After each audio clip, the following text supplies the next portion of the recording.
Hi everybody, welcome to another episode of Fun with Maps. I'm your host Dan Hansen, and today's map is a little different. This episode's a little different than most. We're not looking at the map of a country or an island or a lake or a river or a city. We're looking at a map of a network. So we're standing here in front of a place called the Cozad Bates House in Cleveland, Ohio, and it's in University Circle. It's just down the hill from the Little Italy neighborhood. And the Cozad Bates House is a pre-Civil War house. It's been restored by a group called Restore Cleveland Hope.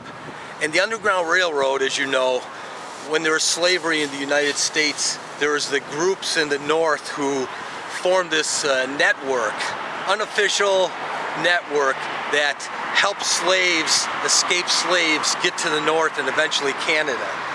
Now, the ideal was that Cleveland, on the south shore of Lake Erie, as we'll see, was as far north as you could get in the United States here. So Cleveland was codenamed Hope on the Underground Railroad, and people wanted to get here. Escaped slaves wanted to get here to Cleveland because then it was a very short trip, the shortest distance across any Great Lake, across Lake Erie to get to Canada. So if you could get to Cleveland, you could get across Lake Erie to Canada freedom. Canada had already abolished slavery at this time. So we're going to look at the maps today of the Underground Railroad, concentrating here in Cleveland and Ohio in this historic Cozad Bates House. They have some really nice maps and things here. So I hope you enjoyed this episode of Fun with Maps on the Underground Railroad. Let's go inside and get started. Okay, so now we're inside the Cozad Bates House. And we're talking with Kevin Cronin, who's a board member of Restore Cleveland Hope and also a volunteer docent, and has studied this amazing place here. And Kevin, here we see this map of the city of Cleveland, 1857. Yes. And I think the thing that jumps out for anyone, whether Cleveland or not, is that crooked river there, right down the middle. Right down the middle, and it's historic, and it remains today. Yes, obviously, when you look at this map, the striking features are the lake up here and the river that winds and goes out there. Originally, the mouth of the river was way over towards the west. That would have been approximately west 50s or so, but then later in the day they started to create a straight through path to try and promote commercial interest. But the city grew up from the middle of the river, obviously. They started, Public Square was Public Square in that day. It was originally a sheep meadow, but the major buildings all grew up around it. The courthouse, the jail, and all of the others that would start to expand upon the basic footprint starting at Public Square. And you can see some familiar streets there, sure, Superior, St. Clair. Many of the streets still remain today, like Superior renamed, Prospect is still there, but many of them kind of grew and grew and grew, and they would be added as new people arrived and they wanted to commemorate and honor those people. But it all starts in Public Square then and now. And I think what's interesting for this Fun with Maps, we have this big Lake Erie here. And if we could go higher, it's very narrow for the Great Lakes to get to Canada. Well, yeah, that's right. I mean, it is it's smaller of the Great Lakes, certainly when you compare it to Michigan or Superior or something along those lines. And we are on the north coast of America. Canada's just just across the way. I believe it's at some point 50 miles across, but it's still, you can't see it across, but it is our close neighbor.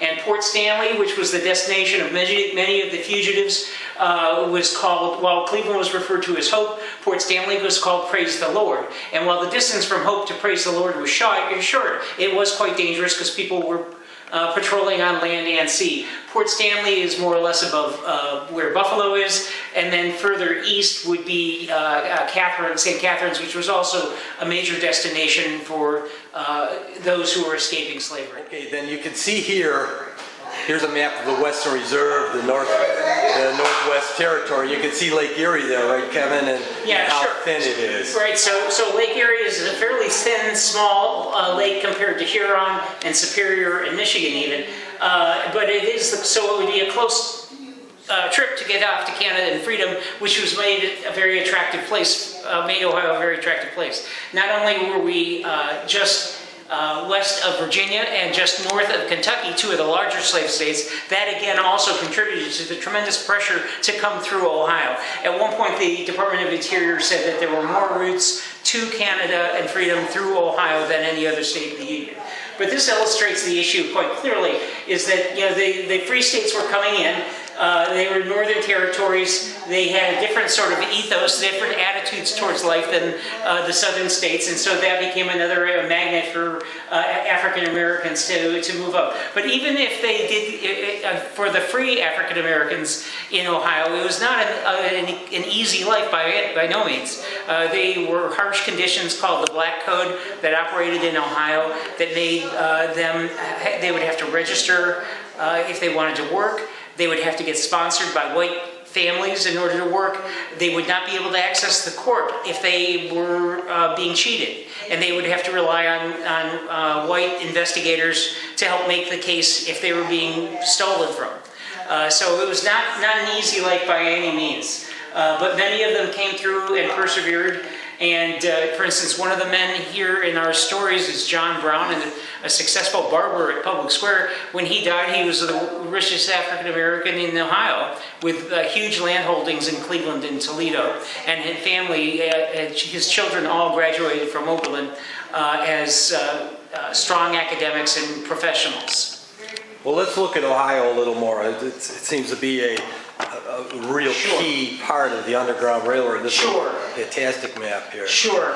This map was, are you live now? Yeah. Okay. This map was developed by an individual at Ohio State named Wilbur Siebert, who actually went in the earliest part of the 19th century, or earliest part of the 20th century, went to interview as many people as he could who had personal knowledge about the Underground Railroad. Of course, they were aging out, and he wanted to get their stories. As you can imagine, nothing was ever written down about the Underground Railroad because that's what got you into trouble. If you had something of note, or you had notes of who you dealt with and who you worked, you would get them in trouble. So the consequences of the fugitive slave law were immense. You could risk loss of property, imprisonment. You would face fines upwards of $1,000, which was a huge amount in those days. So there was tremendous pressure on these individuals who came forward and still worked on the Underground Railroad because it was such a moral issue for them. But they were doing this at great personal risk. So you would typically only know your slot in the Underground Railroad, which is indicated by these dots, and then maybe one or two other places in the area, and you would just move them up the road, and then they would move them up the road. And slowly but surely they would advance through Ohio to one of the jumping off points that might be in Conneaut, clear over towards Lorain. Now, Cleveland, again, was the central part, and that was referred in the Underground Railroad as Hope. And so you were seeking the destination of Hope.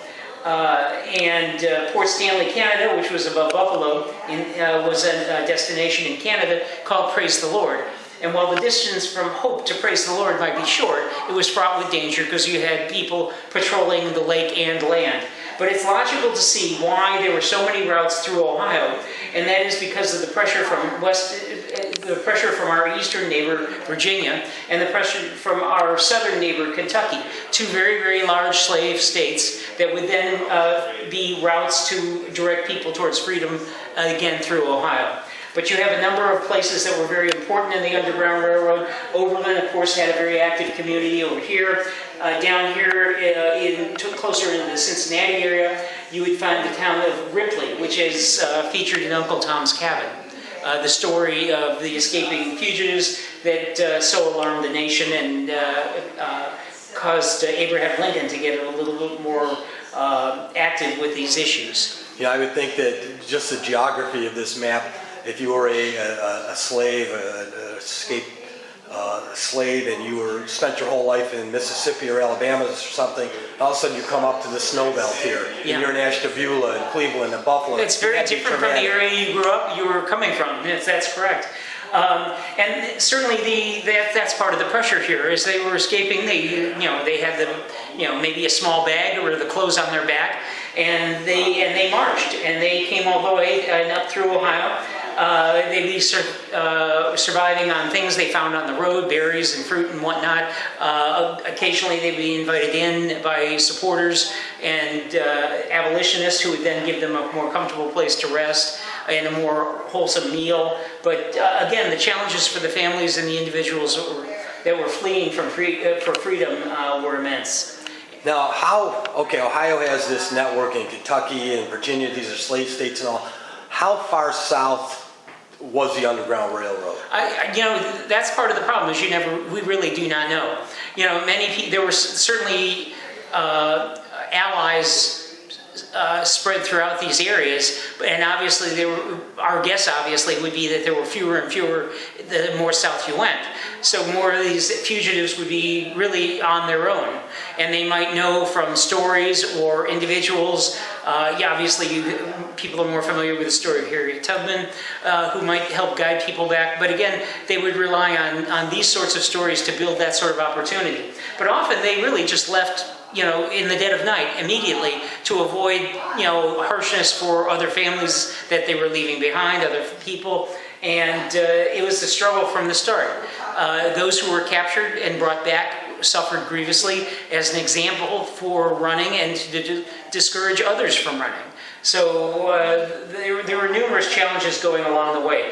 For those who were able to come, obviously we would try and do what we can to welcome them, but the numbers really are very difficult to understand. One of the abolitionists in the South, the guy by the name of John Parker, had at one point kept a list of those he had helped.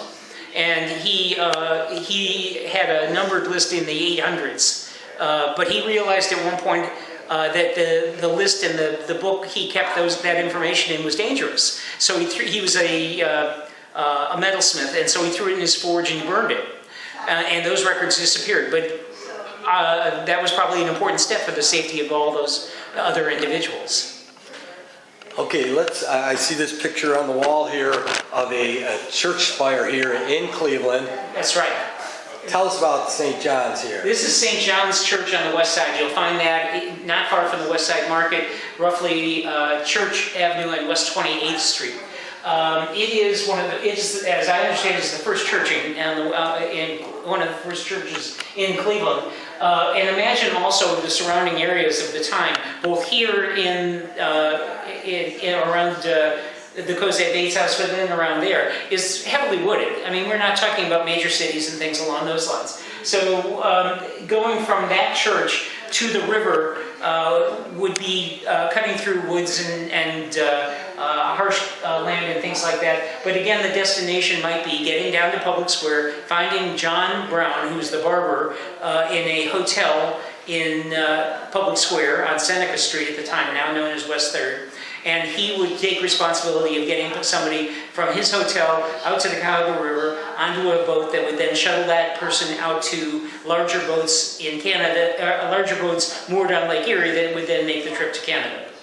But again, St. John's is one of the few documented sites of places where fugitives did hide. They were hiding in that top spire that you see there, and there would be a bell that would ring to establish, whether it was safe or not to pass. At one point, there was some discussion as whether there was a tunnel in the basement.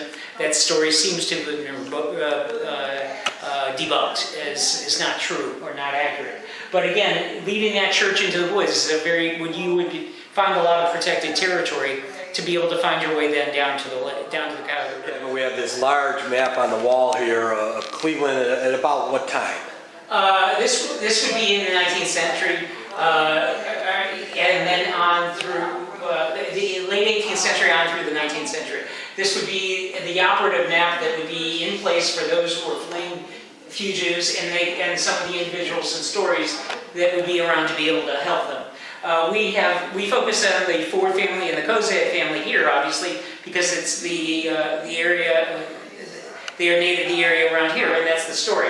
But we are also researching any number of these stories, and these dots represent those stories that are active research activities of very aggressive abolitionists with their own story to tell. You'll find the story, one of the more compelling is John Brown. John Brown was an African-American barber who operated in a hotel right across from Public Square. So he was out operating right across from the jail. At the time it was called Seneca Street. We now refer to it as West 3rd.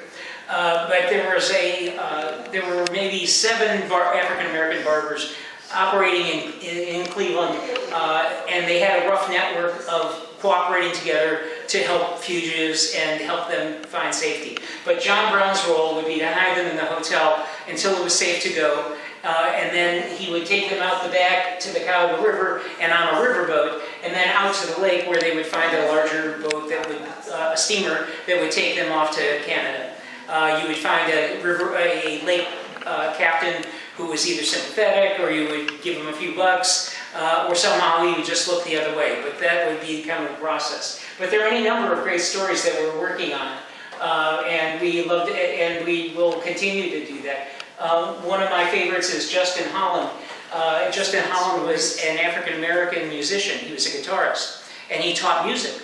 But he also would travel the world around and give concerts and collect fees, and then come home to Cleveland and spend those fees on abolition activities, whether it was newspapers and the like, or supporting those who had challenges in the court system and things like that. But Justin Holland and his music are becoming a little more popular. You will occasionally hear them on classical radio stations. We hosted the Cleveland Orchestra on the Porch a couple of years ago, and they performed some of Justin Holland's music. So we're pretty excited about that. But there are any number of others. So for instance, Ed Wade here as well, his family had a tavern that was across from right near where the West Side Market stands today. And they would receive and collect fugitives and send them off. Ed Wade was a member of Congress, a white member of Congress, and served. His brother actually was appointed to the Senate.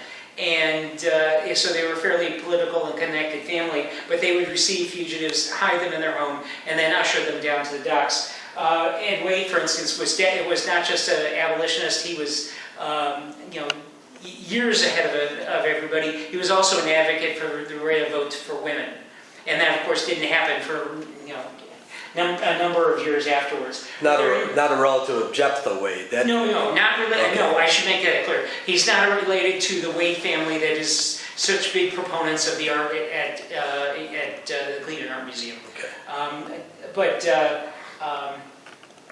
That's just another one of those sort of stories that we're working on. So John Brown was never caught or arrested? Or No.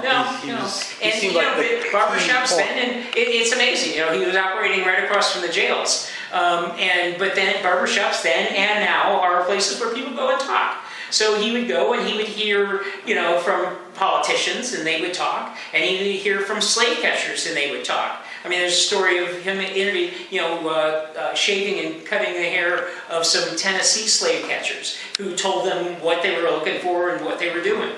And of course, that's intelligence he shared widely, and as a result, were safe, and they would conduct themselves accordingly.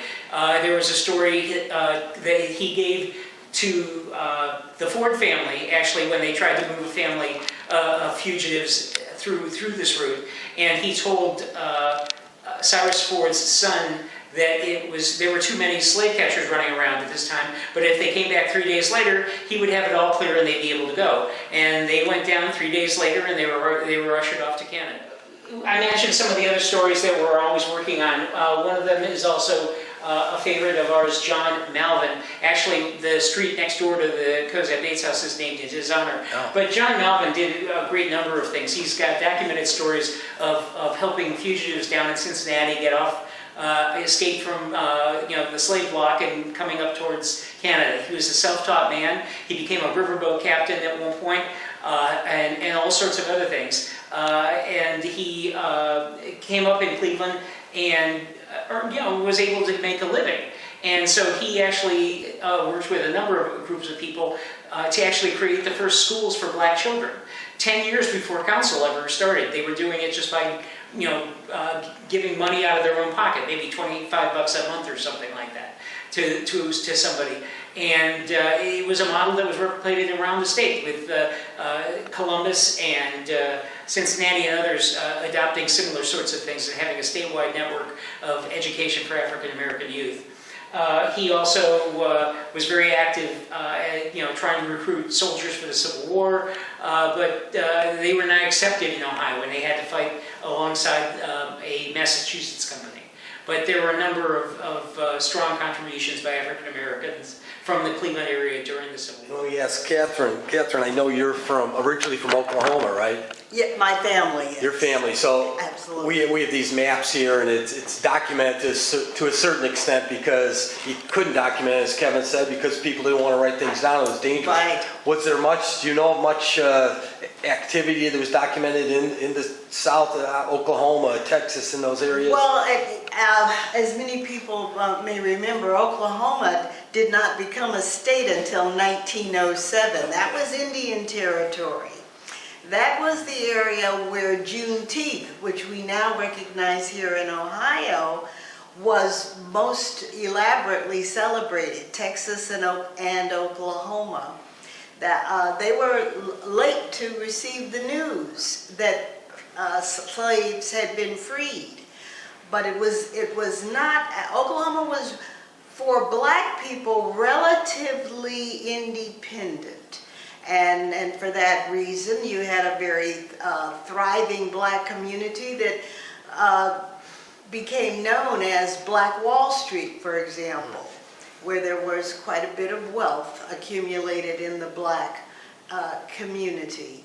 Because of Oklahoma was full of all black towns, where black people were able to assume leadership roles as they had the mayors, they had the sheriffs, the head of the town. So it was quite a different scenario in Oklahoma than here in Ohio. Ohio was a free state, but it was a state. It was a state admitted to the Union in 1803. Just to make one point, here at the Cozad Bates House, we now call University Circle, was then called Doanes Brook and Doanes Creek.